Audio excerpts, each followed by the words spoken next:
सभी का एक बार फिर से हमारे इस ऑनलाइन यूट्यूब क्लास में स्वागत है। और आज मैं आप लोगों के लिए टाइम एंड टाइम अगेन का सेकंड पार्ट लेकर आया हूं। तो इससे पहले मैं आप लोगों से कहता हूं कि आप को डिस्क्रिप्शन में एक लिंक दिया जा रहा है टेलीग्राम का, आप उसे क्लिक करके चैनल सब्सक्राइब कीजिए ताकि आपको क्वेश्चन आंसरों की PDF आसानी से मिल सके। तो अब शुरू करते हैं हम हमारी जो time and time again poem है उसको। Stanza or listen to the clock towers of any old well-managed city, beating their gongs round the clock, each slightly off the other's time, deeper or lighter in its bronze. Bronze का means होता है कांसा। Beating out a different means होता है अलग अलग तरीके से। बीटिंग मीन्स होता है बजना। Sequence each half hour out of the accident of alloy a maker shaking hand in Switzerland. इस स्टेंजा में जो A.K. रामानुजन है वो बताते हैं कि किसी भी पुराने समय के जो अच्छी तरह से जो सुव्यवस्थित जो शहर है उसमें बने हुए जो घंटा घर है, उन घंटा घर में बजने वाले जो घंटा घर है उनकी आवाज़ों को सुनो। उनकी आवाज़ों को सुनो कि जब आप उनकी आवाज़ सुनोगे तो जो प्रत्येक घंटा होता है ना वो एक दूसरे घंटे से थोड़ा सा अलग अलग समय पर बजता है। मतलब कोई घंटा आगे बज जाता है, कोई घंटा पीछे बजता है। कहने का मतलब है उनका जो सीक्वेंस होता है ना, मतलब सभी घंटे एक साथ नहीं बजते हैं, वो अलग अलग टाइम पर घंटे बजते हैं। मतलब जैसे कि एक एग्जांपल देख लीजिए, आपकी घड़ी में कोई 2:01 बताता है तो उसी समय कोई घड़ी में 2:05 भी बताता है। तो उसी प्रकार से वहाँ के जो घंटा घर है, जो उनके घंटे हैं वो भी एक साथ नहीं बजकर अलग अलग, मतलब उसमें गैप रह जाता है तब जाकर वो घंटे बजते हैं। आगे बताया गया है कि in its bronze beating out a different sequence each half hour out of the accident of alloy a maker shaking hand in Switzerland। Poet कह रहा है ब्रॉन्ज यानी कि जिस मेटल से वो जो घंटा बनता होता है ना वो कांसा होता है। तो पोइट कहता है कि जो कांसे के जो भारीपन और हल्केपन के कारण इसके द्वारा समय बताने पर हल्का सा अंतर आ जाता है। कहने का मतलब ये है कि जो जिस मेटल से मतलब कांसे से जो घंटा बजता है वो कोई घंटा तो भारी बन जाता है, कोई घंटा हल्का बन जाता है, जिसके कारण उनके बजने के समय में काफ़ी अंतर आ जाता है, जिसके कारण ये अलग अलग क्रम में बजते हैं। सीक्वेंस मीन्स होता है क्रम, क्रम में बजते हैं। और ये जो अलग अलग क्रम में बजना ये उस घंटे की कमी के कारण ही है जो कि स्विट्जरलैंड में किसी घड़ी बनाने वाले की गलती के कारण ऐसा हुआ है। पॉइंट बताना चाहता है कि ये जो घंटे का जो अलॉय, मतलब पेंडुलम मान लो आप, एक तरह से पेंडुलम जो होता है उसका बजना, मतलब घंटे का बजना, ये ऑटोमेटिकली फॉल्ट नहीं है, ये उनकी वजह से जिन्होंने इस घंटे को बनाया है उनका फॉल्ट है। अब पोइट ये कहना चाहता है, पोइट का जो मेन है, मेन जो पॉइंट है, मेन जो व्यू है वो ये है। मैंने आपको अबाउट द पोइम में बताया था कि पोइम जो पोइट है वो टाइम एंड टाइम पोइम के अकॉर्डिंग धर्म के बारे में बताता है। तो पोइट अब वो ये है, कहना ये चाहता है कि प्रत्येक, चाहे कोई सा भी समाज हो, लेकिन ओल्ड उसमें क्या होता है कि विभिन्न धर्मों को मानने वाले विभिन्न, है ना, अर्थात अनेक लोग अनेक प्रकार के धर्मों के उपदेश देते रहते हैं, उनकी व्याख्या करते रहते हैं।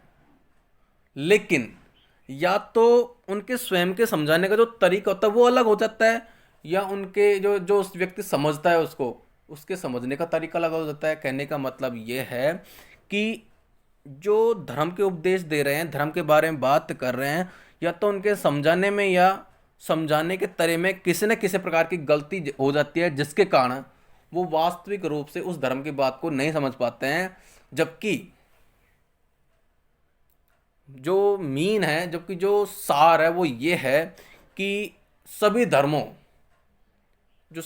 को मानने वाले हैं उनकी जो बात होती है वो एक ही होती है, उसका जो सार होता है वो एक ही होता है। आई मीन कि जो लोग धर्म की बातें बताते हैं उनके समझाने में थोड़ी मिस्टेक हो जाती है, अर्थात वो कोई बात को ठीक तरीके से नहीं समझाकर टेढ़ी मेढ़ी तरीके से समझा देते हैं, जिस कारण जो समझने वाला होता है वो गलत समझ जाता है और फिर वहीं उसका, आप समझते हैं फिर क्या होता है, धर्म को बर्बाद कर देता है। ठीक है, तो ये फर्स्ट स्टेंजा में बताया गया था धर्म के सार के बारे में। ओके, नेक्स्ट स्टेंजा है और the mutual distances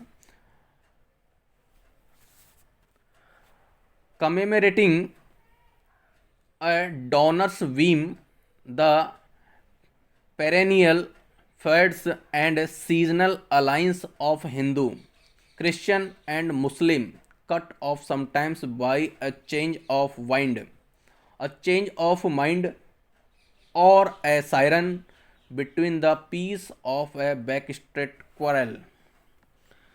second stanza में जो पोइट है वो बताता है, यहाँ पर कुछ वर्ड आए हैं जैसे म्यूचुअल जिसका मतलब होता है इन बिटवीन, मतलब होता है आपसे, डिस्टेंस मतभेद दूर, या एक वर्ड है कमेमरेटिंग जिसका मतलब होता है याद में, किसी की याद में, स्मृति में, डोनर दानदाता होता है, वीम सड़क जो पहली पोइम में भी आया था।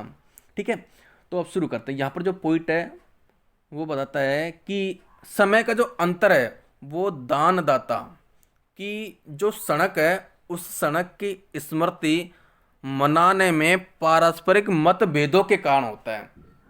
कहने का मतलब ये है, पोइट बताता है कि जिन लोगों ने उन घंटाघरों को बनवाया है, डोनर्स, ठीक है, तो उन डोनर्स या उन डोनरों के द्वारा बनवाए जाने वाले घंटाघर के जो घंटे हैं उन घंटों में कुछ कमी रह जाने के कारण,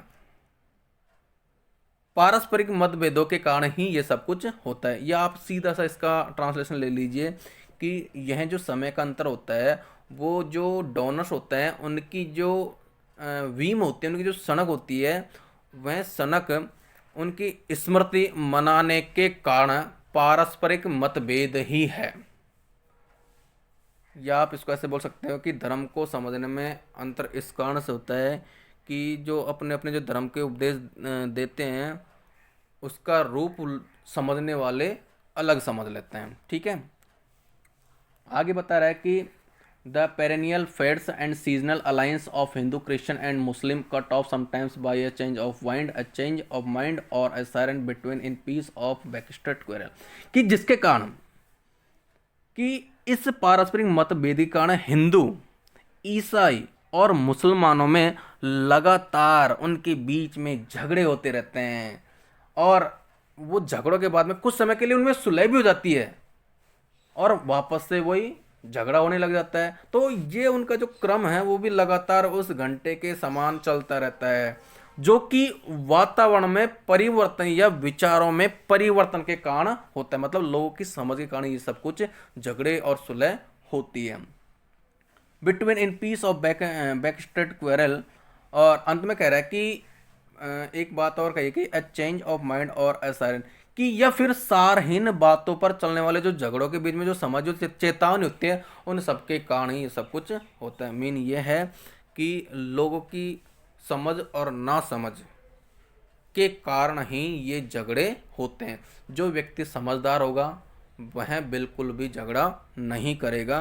तो पॉइंट जो है एक रामानुजन वो यही बताना चाहता है कि धर्मों को अपने अनुसार, चाहे वो समझाने वाला कैसे भी समझाए, हमको अपने अनुसार उनको सही मानना चाहिए और धर्म का पालन करना चाहिए। अगर हम ऐसा करेंगे तो कभी भी किसी प्रकार का कोई भी झगड़ा नहीं होगा। लास्ट स्टेंजा है, one day you look up and see one of them eyeless silent, a zigzag sky showing through the knocked out clock work after a riot, a peace march time bomb, or a precise act of nature in a night of lighting। कुछ words हैं जिसके spelling है right, RIOT, जिसका mean होता है झगड़ा, दंगा, precise ठीक ठाक या सुनियोजित करना। शुरू करते हैं इसका एक्सप्लेनेशन। जो लास्ट स्टेंजा है, इस लास्ट स्टेंजा में जो पोइट है वो कहता है कि वन डे यू लुक, कि एक दिन आप अपनी नज़रों को दौड़ाते हैं और उनमें से किसी एक घंटा घर को शांत देखते हैं। कहने का मतलब है कि एक दिन आप अब जब अपनी नज़र को दौड़ाओगे तो धर्म के जो उपदेश देने वाले हैं ना, वे भी आप लोगों को धर्म का उपदेश देने में भी समर्थ हो जाते हैं, सॉरी असमर्थ हो जाते हैं। मतलब कहने का मतलब है कि जो पहले बड़ी बड़ी बातें करते थे ना, वो एक दिन बाद में सुट्ट पड़ जाते हैं, सब साइलेंट, पता ही नहीं चलता उनका, कहाँ गायब हो जाते हैं। पहले कहते मैं ये कर दूंगा भाई, जिस प्रकार जब चुनाव होता है, इलेक्शन होता है, वो अपने वार्ड में आता है, कहते हैं भाई मैं सड़क बनवा दूंगा, मैं लाइट लगवा दूंगा, मीठा पानी आ जाएगा। लेकिन जब वो जीता, विनर हुआ, उसके बाद में कोई आता पता नहीं, जब उसके बाद हम जाएंगे और उससे कहेंगे, बोलेंगे भाई करवा देंगे, पता नहीं चलता है। तो उसी प्रकार उन धर्म उपदेश देने वाले लोगों के बारे में है। आगे कहता है कि आई लाइ silent and zigzag sky showing through the knocked out clock work after a Riot, कि उसकी जो टूटी फूटी घड़ी में से जो उसका टेढ़ा मेढ़ा जो आकाश, जिगजैग टेढ़ा मेढ़ा आकाश, वो दिखाई देता है। कि जब वो घंटा घर में जब टूट जाता है ना, जो टूटा फूटा जो शीशा होता है, जब शीशे में से जो आकाश दिखता है ना, वो आकाश भी एक जिगजैग दिखता है, टेढ़ा मेढ़ा सा दिखता है। अर्थात धर्म को तोड़ मरोड़ कर बताने वालों का जो स्वरूप है वो भी गायब हो जाता है।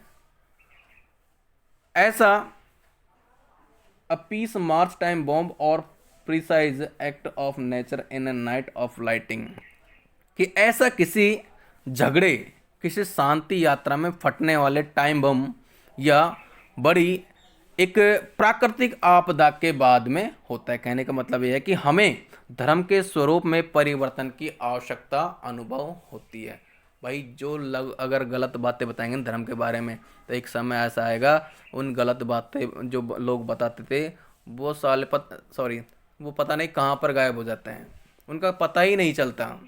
ठीक है, तो हमें हमेशा उस समय धर्म के स्वरूप के परिवर्तन की आवश्यकता न, कि हम अब जब सोचने लग जाते हैं कि हाँ अब हमें धर्म के नियमों को थोड़ा थोड़ा बदलना चाहिए ताकि कुछ नयापन आए और लोग धर्म को अच्छी तरह से जाने और समझे। तो इस प्रकार से पोइट ने यहाँ पर time and time again poem के अकॉर्डिंग उस धर्म के स्वरूप की बात कही है, जिसको लोग गलत तरीके से बताते हैं, उसकी व्याख्या करते हैं, वो खुद भी नहीं जानते कि हम क्या बोल रहे हैं, जिसके कारण से लोगों में झगड़े दंगे वगैरह हो जाते हैं। लेकिन कुछ लोग ऐसे होते हैं, समझदार होते हैं, कि वो उस झगड़े दंगे को सब समाप्त कर देते हैं और वापस एक जैसे हो जाते हैं। ठीक है, तो I hope you well understand my poem. Okay, thank you.